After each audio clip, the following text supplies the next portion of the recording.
Hello दोस्तों, नमस्ते, प्रणाम। और आप लोग बताई कैसन हैं? तो उम्मीद बा कि आप लोग अच्छे ही होई। हम सिंगर रिंकी अनुरागी आप लोग के स्वागत करत ही अपने चैनल में।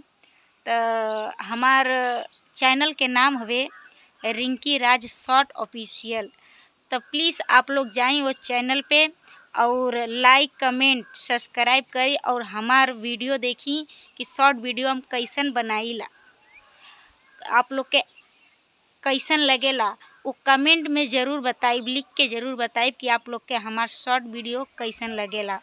और दूसरा चैनल हवे हमार सिंगर रिंकी अनुरागी के नाम से।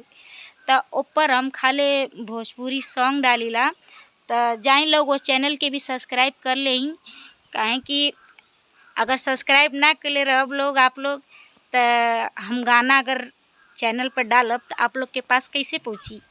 तो जाइन लोग प्लीज़ वो चैनल के सब्सक्राइब कर ली और ताकि कि हम कोनो भी गाना डाली, कोनो भी सॉन्ग डाली तो सबसे पहले आप लोग के पास पहुँचे। तो नमस्ते, प्रणाम।